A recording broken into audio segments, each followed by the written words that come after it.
یک مطلب درباره جناب عبدالعظیم الحسنی است که من فقط به عنوان عرض ارادت به این بزرگوار لازم می‌دانم در این سخنرانی مطرح بکنم، چون ما در زیر سایه این بزرگوار و در کنار این بقعه مقدس قرار داریم و تهران در حقیقت با همه عظمتش منور به نور این بقعه مبارکه است. این بزرگوار هم از لحاظ معنوی و هم از لحاظ علمی دارای مقام برجسته‌ای بوده است.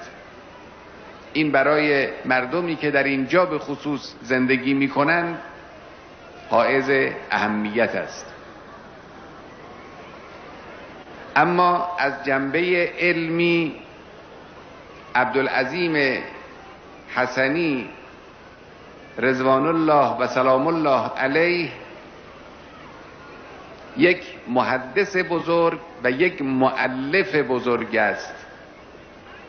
یعنی اول کسی شاید تا اونجایی که برای ما تا کنون روشن و محرز است، اول کسی که خطب امیرالمؤمنین علیه السلام را گرد آوری کرده است در یک کتاب جناب عبدالعظیم حسنی است.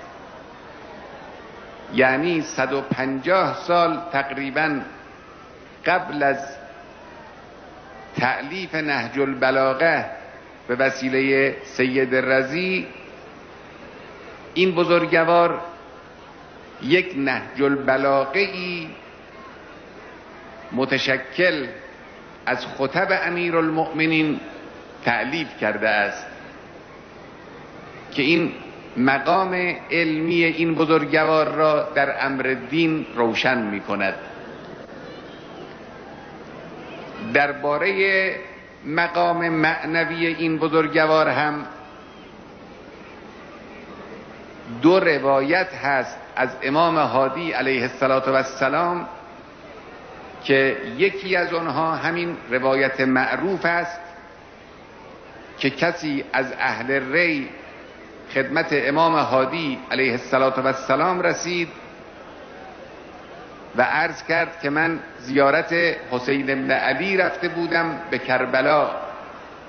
حضرت فرمودند که اگر عبدالعظیم را در ری زیارت بکنی مثل این است که ابی عبدالله الحسین علیه السلام را در کربلا زیارت کرده باشی. این یک روایت که نشون می‌دهد مقام معنوی حضرت عبدالعظیم را. و اون روز امام هادی علیه السلام می‌خواستند این مشعل در این نقطه از ایران بدرخشد، بی خود تعریف نمی کردند.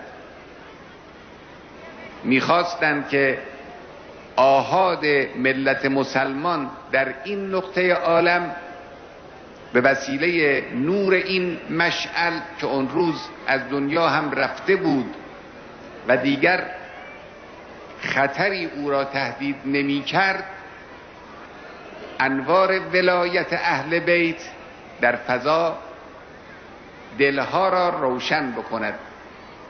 این یک روایت. یک روایت دیگر باز از حضرت هادی علیه السلام است که هم جنبه علمی عبدالعظیم را نشان می‌دهد و هم جنبه معنوی اون بزرگوار را. کسی خدمت امام هادی میرسد، حضرت میفرمایند تو در کجا هستی؟ میگوید در ری.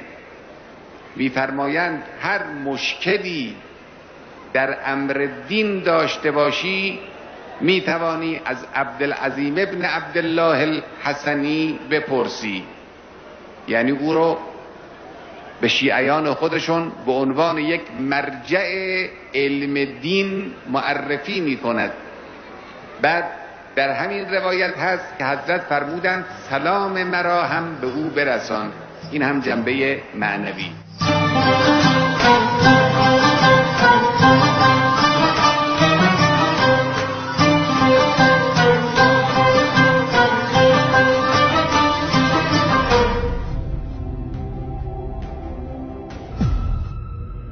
اینجا مرکز مقاومت هست.